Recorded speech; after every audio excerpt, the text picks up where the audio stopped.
Shalom, shalom, shalom. Bienvenue à notre émission Parole de vie. Bien-aimés, ce matin, attention, Jésus revient bientôt. Attention, Jésus revient bientôt. Vous le savez avec moi, bien-aimés, que le monde actuellement est foutu. Le monde est pourri. Eh bien pourquoi? Parce que tout simplement, nous assistons à des choses qu'on ne pouvait pas voir avant. Il y a des gens qui s'insultent assez facilement. Il y a des gens qui font de n'importe quoi. Il y a des gens qui volent les femmes d'autrui. Il y a des hommes qui volent les femmes d'autrui, les femmes qui volent les hommes d'autrui. Il y a des insultes assez faciles. Quand vous marchez dans la rue, vous trouvez des gens qui marchent nus. Et voilà, nous assistons à des choses qu'on ne pouvait pas voir avant. Et pour l'instant, il y a certaines apparitions comme certaines maladies. En 1913, c'était la fièvre espagnole qui était là.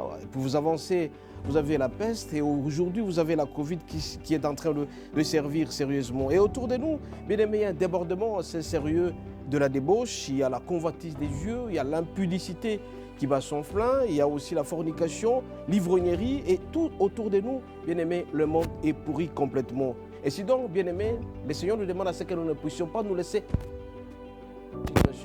cette situation a été aussi par... Cette situation aussi a été vécue aussi par l'autre, que vous voyez Sodome et Gomorrhe, là où l'impudicité a battu son plein. Donc le Seigneur nous demande à ce que nous ne puissions pas nous emporter, car à chaque action correspond un jugement. Que nos âmes ne soient pas partagées, que nos âmes soient uniquement dédiées au Seigneur. Et donc nous devons transcender certaines dimensions. Puisque nous devons croître spirituellement, bien aimé, le Seigneur nous demande à ce que nous ne puissions pas être emportés par ce monde pourri. Pour l'instant, bien aimé, il n'y a plus de conscience dans le monde.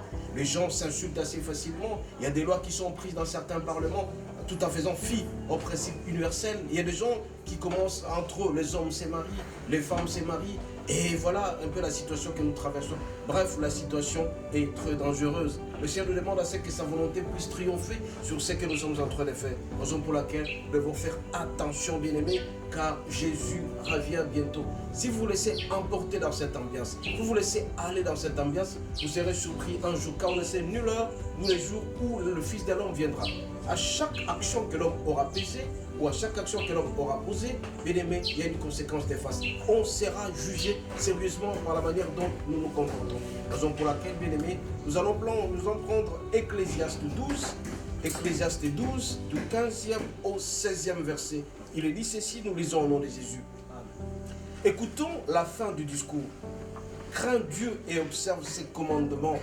C'est là ce que doit faire tout homme. Car Dieu amènera toute œuvre en jugement au sujet de tout ce qui est caché, soit mal, soit bien. Bien-aimés, je vous dis ici que chaque action correspond à un jugement. Quand tu fais le mal dans le coin, sois sûr et certain que ça sera toujours porté vers le monde. Tout le monde saura que tu as commis tel mal. Et quand tu fais le bien, le Seigneur jugera aussi le bien. Raison pour laquelle ce matin on nous dit de faire attention, car le Seigneur vient bientôt. L'enlèvement, bien-aimé, est inscrit dans la parole de Dieu. Jésus est à la porte. Jésus est à la porte. Et tout ce que nous voyons actuellement, ça prouve à suffisance que le monde est presque à la fin. Beaucoup de croyants se comportent actuellement comme étant de non-croyants. C'est-à-dire qu'ils posent les mêmes actes qu'un païen peut poser. Tous ceux-là qui ne marchent avec Dieu, bien-aimé, vont se retrouver un jour dehors et ils seront surpris quand Jésus viendra. Pour l'instant, il y a certains pays comme il y a les Américains qui ne croient pas au retour du Christ. Mais soyez sûrs et certains, comme c'est inscrit dans la parole de Dieu, bien aimé, la fin du monde est proche. Et nous sommes appelés à nous conformer à la parole de Dieu. Vous allez vous rappeler, quand Dieu a demandé à Noé de construire cette arche, beaucoup de gens s'est moqué. Mais lui, il était là avec ses 3 enfants et sa femme. Il a construit, il a fait entrer les bêtes. C'était masculin et féminin. Et par après, vous avez vécu ce qui s'est passé. 40 nuits et 40 jours, c'était sérieux. Il a plu sérieusement. Et ceux-là qui n'ont pas voulu suivre Noé se sont retrouvés dans la rue et ils sont morts. Il en est de même pour Sodome et Gomorrhe. Les gens s'est mariés, ils faisaient n'importe quoi, ils étaient distraits. Et quand le feu est arrivé, tout le monde était consumé.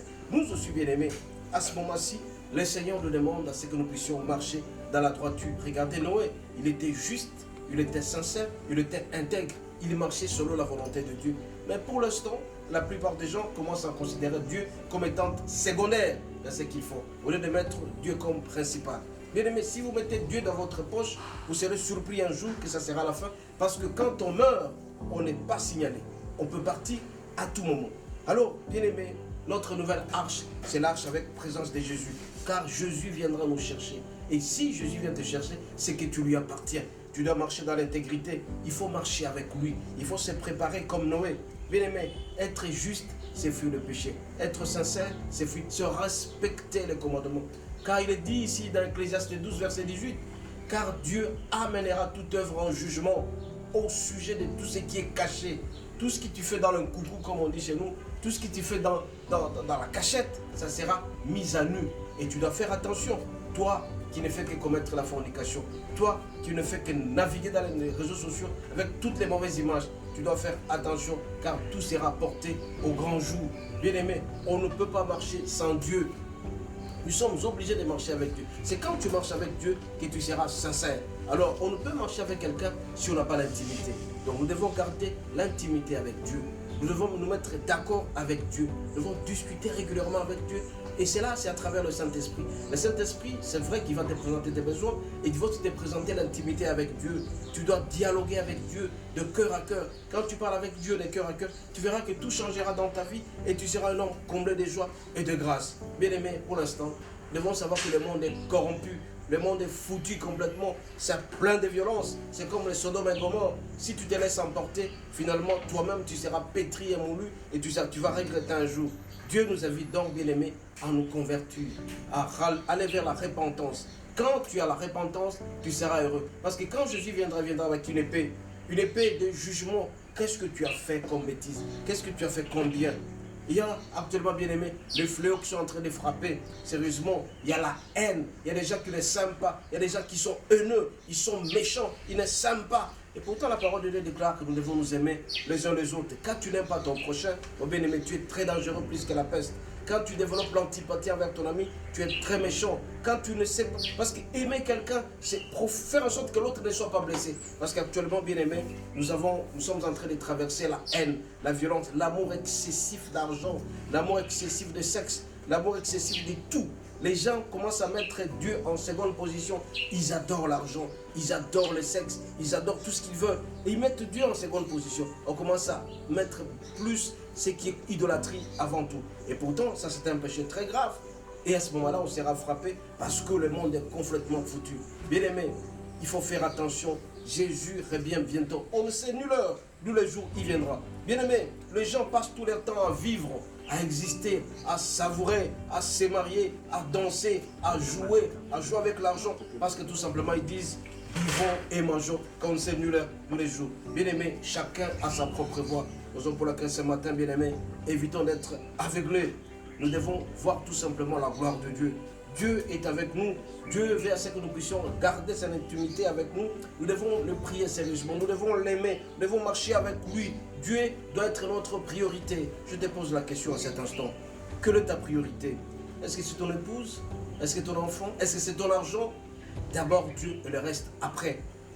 Il y a des gens bien aimés, quand ils ont l'argent, ils commencent à préférer l'argent plus que Dieu. Ils oublient que c'est Dieu seul qui a donné cet argent. Il y a des gens qui ont les enfants, ils commencent à préférer plus l'argent, les enfants, que Dieu. Leur épouse que Dieu. Leur mari que Dieu. Et ça, c'est très dangereux. Il n'y a que Dieu seul qui peut prendre sa place. Donc, Dieu doit être le principal. Le reste, c'est accessoire. Bien aimé, si on se donne sérieusement au Seigneur, on sera heureux, on ne sera jamais déçu. Mais par contre, si on se met tout simplement à être distrait, à aimer ce qui se trouve autour de nous, on sera distrait comme Adam. Rappelez-vous, bien aimé, quand Dieu a créé Adam et Ève, Adam, on lui a donné tout le pouvoir à travers les jardins. Mais à un certain moment, quand on a créé Ève, Ève l'a induit en erreur tout en lui donnant la pomme. Adam, au lieu de poser la question à Dieu, est-ce que je peux consommer cette pomme? Non, il a fait confiance aveugle à Ève. Et aujourd'hui, nous sommes à cause de ces messieurs qui a bouffé la pomme sans poser la question au Seigneur, est-ce que je peux manger? Voilà un peu là où la femme nous a amenés.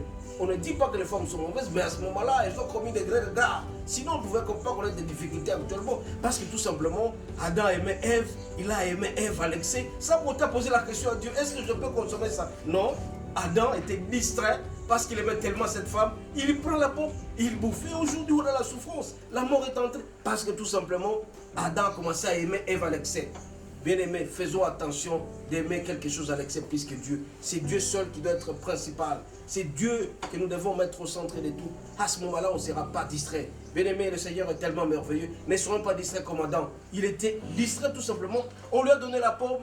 À la fois, on lui a donné la pomme sans pour autant poser la question. Il a bouffé. Et pourtant, il y a quelqu'un qui l'a créé pour lui dire, mon cher ami, je t'ai créé avant de faire quelque chose, consulte Dieu. Adam n'a pas consulté Dieu, il a pris la pomme parce que c'est la femme qui lui a présenté, il a bouffé. On lui pose la question, oh la femme que tu m'as donnée. Non, on t'a donné la femme, mais consulte Dieu avant de pouvoir consommer quoi que ce soit. Toi aussi, mon bien-aimé, on ne te dit pas qu'il ne faut pas aimer le monde, mais on te dit tout simplement, c'est Dieu qui doit être la priorité dans ta vie. Il ne faut pas que tu fasses tout, oh voilà, parce que tout le monde est en train de danser, tu danses. Mais consulte Dieu avant de faire quelque chose. C'est à ce moment-là que tu seras heureux dans ta vie. Fais attention, Jésus revient bientôt. On peut te retrouver, tu peux mourir entre les danser. Tu peux mourir en train de faire n'importe quoi et tu vas regretter dans ta vie. Parce qu'on ne sait nulle heure, nous les jours où le Seigneur viendra. Amen. Notre Dieu, notre roi, ce matin, tu nous apprends que l'enlèvement est là. Tu nous dis que Jésus-Christ est à la porte. Nous voulons demander à ce que le Saint-Esprit nous accompagne. Qu'on ne soit ni chaud ni froid, qu'on ne soit soit chaud, soit froid pour toi, notre Dieu. Nous voulons t'aimer, accorde-nous la grâce d'être toujours attachés à toi. Que nous soyons justes, sincères et corrects et intègres. À l'instar de Noé, qui a demandé à ce que tout le monde puisse monter dans l'arche. Nous aussi, notre Dieu, nous sollicitons à ce que le Saint-Esprit nous accompagne, afin que nous ne soyons pas distraits, que nous puissions marcher avec toi, que nous puissions dialoguer avec toi, que nous puissions demeurer en intimité avec toi, que nous soyons justes et sincères, afin que notre aide, notre roi, que notre jugement ne soit pas trop dur envers nous. Nous voulons te servir, notre Dieu, nous ne voulons pas être distraits, nous voulons être enlevés avec toi. Parce que la présence de Jésus nous rassure, notre Dieu. Nous voulons marcher avec toi. Aide-nous avec le Saint-Esprit, que nous puissions nous aider à marcher sur ta volonté, afin de marcher avec toi. Et quand nous allons marcher avec toi, notre Dieu, nous serons enlevés et la gloire sera la tienne. Nous t'avons ainsi prié au nom de Jésus. Amen.